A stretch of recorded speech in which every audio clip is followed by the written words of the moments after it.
Hello नमस्कार, स्वागत आप सबका आपके अपने उत्कर्ष यूट्यूब चैनल पर। और मैं हूं आपका होस्ट दोस्त नरेंद्र चौधरी। और जैसे राजस्थान के अंदर रीट की एग्ज़ाम नज़दीक आती जा रही है, रीट का नोटिफिकेशन जो रीट के जो फोरम है उनकी अंतिम तिथियां यहाँ पे आती जा रही हैं, तो उस समय अपने यहाँ पर जो है ना बहुत सारे बच्चों के कमेंट्स आ रहे हैं कि सर रीट के फॉर्म भरे जा रहे हैं, लेकिन हम बड़े कन्फ्यूजन है कि रीट लेवल 2 की बात करें, इसके अंदर कौन सी भाषा चुने, लैंग्वेज 1 और 2 की बात करें। सर लैंग्वेज 1 और 2 के अंदर हिंदी संस्कृत चुने या संस्कृत हिंदी संस्कृत चुने या संस्कृत हिंदी चुने या हिंदी अंग्रेजी चुने या अंग्रेजी हिंदी चुने, मतलब एक कॉम्बिनेशन को लेकर के बात यहां से आती है। और इसी को लेकर के आज के सेशन में हम लोग चर्चा करने वाले हैं कि यदि रीट एग्जाम की बात करें, रीट फॉर्म की बात करें, उसके अंदर आपके लिए लैंग्वेज सिलेक्शन का कौन सा ऑप्शन बेहतर हो सकता है। तो चलो करते हैं अपने आज के सेशन की शुरुआत। जी हाँ, यदि हम बात करें यहां से, सबसे पहले मैं बात कर रहा हूं अपने लेवल 2 की बात कर रहा हूं मेरे बच्चों। किसकी बात कर रहा हूं? लेवल 2। इस लेवल 2 के अंदर यदि हम बात करें, अपना जो सिलेबस है या पेपर जो होगा, इस पेपर के अंदर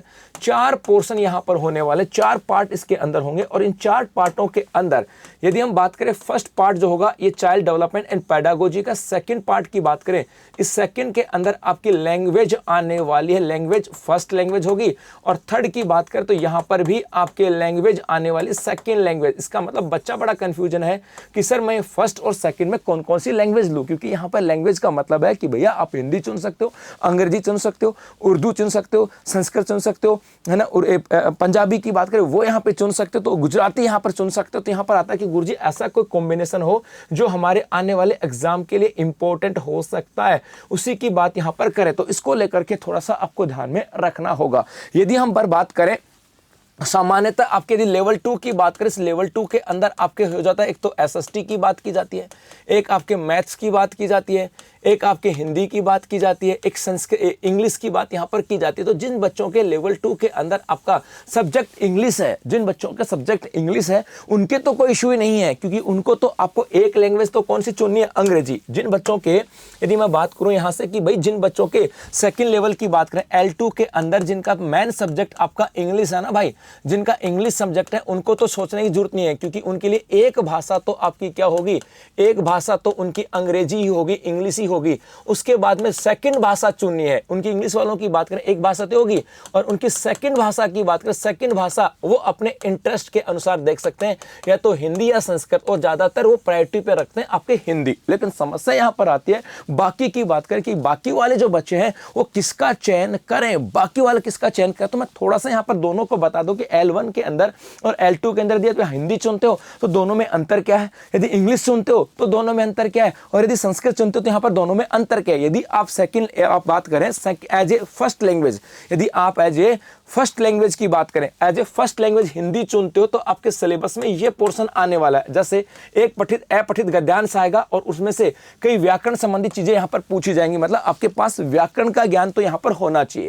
यहां पर आपके किसकी बात की गई? व्याकरण की बात करें, इस व्याकरण का ज्ञान यहां पर होना चाहिए। उसके बाद में एक अपठित गद्यांश में से इन बिंदुओं पर चर्चा की जाएगी। इसके अलावा वाक्य रचना है, अंग है, वाक्य के प्रकार है, मुहारे, लोकोक्तियां हैं, भाषा की शिक्षण विधियां होंगी, उपागम होंगे, भाषाई कौशल का विकास, सुनना, बोलना, पढ़ना, लिखना, ये जो है ये यहाँ पर आ जाता है। इसके अलावा मूल्यांकन की बात करें और राजस्थानी भाषा और साहित्य की जानकारी, ये यहाँ पर है। यदि हम बात करें एज ए हिंदी की बात करें, इस हिंदी को सेकंड भाषा के रूप में चुनते हैं, तो यहाँ पर भी आपके अपठित गद्यांश तो आने वाला है ना, अपठित गद्यांश तो आने वाला, मतलब आपको व्याकरण तो आना चाहिए। और अपठित गद्यांश में भाव सौंदर्य, विचार सौंदर्य, नाद सौंदर्य की बात करें तो अब देखो यहाँ पर जो बच्चा सामान्य जो बच्चा होगा ना, वो रेखांकित का शब्दों का अर्थ स्पष्ट तो कर सकता है, वचन को भी जान सकता है, काल को भी, लिंग को भी तो ज्ञात कर सकता है, लेकिन भाव सौंदर्य, विचार सौंदर्य, भाई जैसे सपोज करो जिस बच्चे ने कभी 10वीं के बाद एज ए कंपलसरी इंग्लिश पढ़ी होगी, उसे पता ही नहीं होगा भैया ये क्या है, तो यहाँ से थोड़ा सा मामला उसके लिए फंस जाता है। तो उसके लिए यहाँ पर ये जो पोर्शन होता है ये ठीक है, क्योंकि वाक्य रचना, मुहावरों के अंग यहीं पर है, भाषा विधियों की बात करें एग्जैक्ट वही है, भाषा कौशल के विकास की बात करें वही यही है ना, शिक्षण विधियों के मूल्यांकन की बात करें वही है, राजस्थान साहित्य सब कुछ यहीं पर है। लेकिन थोड़ा सा पोर्शन ये जो है ना, ये आपके साहित्य के अनुसार आ जाता है, और यहाँ पर वही आपके आ जाता है कौन सा? व्याकरण। तो आई थिंक मेरे हिसाब से यदि आप इंग्लिश के बच्चे हो, किसी के भी बच्चे हो, और यदि आपको एक लैंग्वेज हिंदी चुननी है, आपको एक लैंग्वेज हिंदी चुननी है, तो मैं आपको फर्स्ट प्रायोरिटी यही कहूंगा कि भाई मेरे हिसाब से आपको पहली भाषा हिंदी के रूप में आपको सिलेक्शन लेना है। पहली भाषा के रूप में किसका सिलेक्शन है? लेना है हिंदी का ही लेना है। उसके बाद यदि इंग्लिश के हो तो भाई जाहिर सी बात है आपको कहां जाना होगा? अंग्रेजी पे ही जाना होगा। उसके बाद आपके पास कोई ऑप्शन नहीं है। और यदि आप संस्कृत के हो तो फिर आपके पास कोई ऑप्शन नहीं, आपको कहाँ जाना होगा, संस्कृत के अनुसार जाना होगा। क्योंकि यहाँ पर बेसिक सी बात यहाँ पर की जा रही है कि जो बच्चा बेसिक सी हिंदी का, जो नॉर्मल जो बच्चा जो हिंदी का नहीं होगा, जिस बच्चे का पर्टिकुलर सब्जेक्ट नहीं होगा ना, वहाँ पर वो थोड़ा सा पोर्शन जो है ना यहाँ पे फंस जाएगा। बाकी तो सब एक जैसा ही है।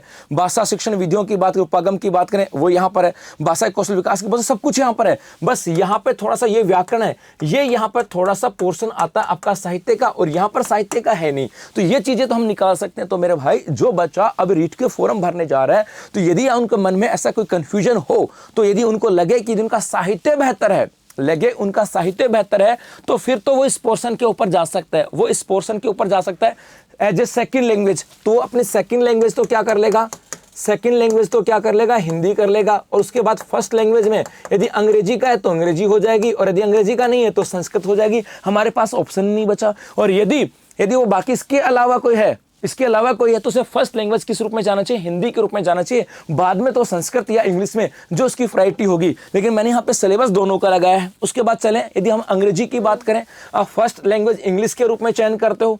भाई कोई कहे सर मेरा तो हिंदी का व्याकरण भी अच्छा है, फिर मैं फर्स्ट लैंग्वेज संस्कृत या इंग्लिश। तो भैया यहाँ पर एज ए फर्स्ट लैंग्वेज यदि आप इंग्लिश लेते हो तो वहाँ पर अनसीन पैसेज आएगा, यहाँ पर जिसमें synonyms, antonyms, spelling, word formation ये होगा। अनसीन प्रोज पैसेज आएगा जिसमें पार्ट ऑफ स्पीच होंगे, टेंस होंगे, डिटर्मिनेशन होंगे। मतलब यहाँ पर आपके ग्रामर वाला जो पोर्शन है ना, वो यहाँ पर आ जाता है साहब। उसके बाद framing questions including WH question, मतलब एक्टिव एंड पैसिव वॉइस यहाँ पर होंगे। प्रिंसिपल ऑफ टीचिंग मेथड्स की बात करें, मेथड्स आ जाएगा। डेवलपमेंट ऑफ लैंग्वेज की बात हो जाएगी। और ये आपके इवैल्यूएशन, तो मतलब ये आपका ग्रामर वाला पोर्शन है। इधर आप जाओगे तो linking devices, subject, verb, concept, ये तो आपका ग्रामर का पोर्शन है। लेकिन यहाँ पर आइडेंटिफिकेशन और एलिट्रेशन की बात करें, सिमिलीज की बात करें, मेटाफर की बात करें, पर्सोनिफिकेशन की बात करें, एसोनेंस की बात करें, राइम की बात करें, ये आपका थोड़ा सा आपके यहाँ पर लिटरेचर जो है ना, वो यहाँ पर आ जाता है कि भैया एलिट्रेशन क्या होता है। कहते हैं ना भैया बार बार पुनरावृत्ति वाली बात करें। पर्सोनिफिकेशन की बात करें, किसी मानव के साथ उसकी जोड़ना, उसका पर्सोनिफिकेशन होता है। राइम की बात करें या फिर सिमिलीज की बात करें, मेटाफर बढ़ा चढ़ा करके कहना, सिमिलीज किसी के साथ तुलना करना, तो यहाँ पर थोड़ा सा ग्रामर का है। तो किसी को लगे कि इंग्लिश के अंदर मेरा लिटरेचर पार्ट भी अच्छा है और मेरा ग्रामर का पार्ट अच्छा है, तो वो as a first language English चुन सकते हैं, है ना। अदरवाइज नहीं लगे साहब मेरा हिंदी का पहला प्रॉपर ग्रामर का है, तो फिर मुझे सेकंड लैंग्वेज ये है, तो यहाँ पर यदि आप हिंदी फर्स्ट लैंग्वेज चुनते हो तो इंग्लिश में यहाँ पर आओगे। लेकिन इंग्लिश में एलिट्रेशन, सिमिलीज, मेटाफर कोई बहुत बड़ा लंबा चौड़ी कहानी नहीं आती है, बहुत लंबी चौड़ी कहानी नहीं आती, क्योंकि इंग्लिश का बच्चा होगा तो वो यहाँ पर फर्स्ट में जाएगा। तो यहाँ पर आपको कॉम्बिनेशन देखना होगा किसके आधार पर। यदि बच्चे का हिंदी के अंदर आपकी ग्रामर अच्छी है, तो यहाँ पे देखना ग्रामर अच्छी गई तो आप लोग ग्रामर अच्छी गई तो आप इस ग्रामर के आधार पर इस पे चले जाओ। हिंदी वाला है, अब बचा इंग्लिश वाला, तो इंग्लिश वाले के पास तो कोई ऑप्शन नहीं है, वो सेकंड लैंग्वेज के रूप में इसी ऑप्शन के पास जाएगा इंग्लिश वाला। लेकिन वो आपको कहाँ जा सकता है, अब यदि वो कहे इंग्लिश नहीं, तो फिर वो संस्कृत वाले इस पोर्शन में चला जाएगा। और यदि कहे कि नहीं भैया मेरे तो इंग्लिश के अंदर जो है ना, इंग्लिश के अंदर मेरी ग्रामर भी अच्छी है, साहित्य भी अच्छा है, तो यदि ये इसका अच्छा है तो फर्स्ट लैंग्वेज के रूप में यदि वो हिंदी चुनता है, फर्स्ट लैंग्वेज के रूप में यदि वो हिंदी चुनता है तो ये होगा। और यदि वो कहे कि नहीं भैया मैं तो ना मैं सेकंड लैंग्वेज के रूप में हिंदी चुनूंगा, तो फिर फर्स्ट लैंग्वेज के रूप की बात करें, फर्स्ट लैंग्वेज में इसके पास इंग्लिश के पोर्शन में सिर्फ ग्रामर आएगा। तो मतलब जिसके पास, जिनको दो थोड़ा सा कॉम्बिनेशन देखना होगा, हिंदी का ग्रामर अच्छा है तो फर्स्ट पोर्शन में आप हिंदी ले लो और उसके बाद संस्कृत ले लो, आपका काम ठीक हो जाएगा। यदि आपको लगे कि नहीं सर मेरा हिंदी की ग्रामर भी और साहित्य अच्छी है, तो सेकंड लैंग्वेज में हिंदी ले लो और फर्स्ट लैंग्वेज में फिर संस्कृत या इंग्लिश में से जो आप चूज कर सकते हो। क्योंकि यहाँ पर फर्स्ट लैंग्वेज संस्कृत में, इंग्लिश में सिर्फ ग्रामर है, साहित्य का पोर्शन नहीं है। और किसी को लगे नहीं सर मेरी इंग्लिश अच्छी है और इंग्लिश के अंदर मेरे ग्रामर भी अच्छा है और मेरा व्याकरण भी, मेरी लिटरेचर भी अच्छी है, तो आप सेकंड लैंग्वेज चुन लो, किसकी बात करें, इंग्लिश को, और फर्स्ट लैंग्वेज आप हिंदी पे आ जाओ। मतलब ये अब आपके ऊपर डिसाइड करेगा कि आपको ग्रामर वाला पोर्शन अच्छा होगा तो ग्रामर को प्रायोरिटी देनी पड़ेगी। ग्रामर साहित्य दोनों पोर्शन अच्छे हैं तो फिर दोनों को प्रायोरिटी देते हुए आपको एक लैंग्वेज वहां से चुन करके अपने इस बार सिलेक्शन लेना होगा। और ये जो लैंग्वेज सिलेक्शन है ये आपके आने वाले सब्जेक्ट के अंदर, थर्ड ग्रेड के एग्जाम की बात करें या सेकंड ग्रेड की बात करें, वहां पर भी आपके काम आएगा, थर्ड ग्रेड के अंदर भी आपके काम आएगा। तो बहुत सोच समझ के चुनना है, आपको देखना होगा आपके ग्रामर और साहित्य का पोर्शन। यदि ग्रामर साहित्य दोनों अच्छे हैं तो आप एज ए सेकंड लैंग्वेज उस सब्जेक्ट को चुनो जहां पे ग्रामर साहित्य अच्छे हैं, और यदि आपकी ग्रामर अच्छी है तो उसको एज ए फर्स्ट लैंग्वेज आपको चुनना है। फिर सेकंड में हमारे पास ऑप्शन बचेगा ही नहीं है। तो ये थी अपनी आज की कहानी और उत्कर्ष क्लासेस आप लोगों को लेकर के हैप्पी न्यू ईयर ऑफर, जहां पर आपको मिल रहा है उत्कर्ष क्लासेस के ऑनलाइन ऐप पर उपलब्ध सभी ऑनलाइन कोर्सेज के ऊपर अप टू 90% का डिस्काउंट और कुछ चंद पल बचे हैं इसके लिए। इसके अलावा आपको प्राइम कोर्सेज के ऊपर 10% का एक्स्ट्रा डिस्काउंट यहाँ पर मिल रहा है प्राइम कूपन अप्लाई करने पर। और यदि आप अपने कोर्स की वैलिडिटी बढ़ाते हो तो भी आपको 10% का डिस्काउंट यहाँ पे दिया जा रहा है। तो अभी के लिए बस इतना। धन्यवाद, थैंक यू, शुक्रिया।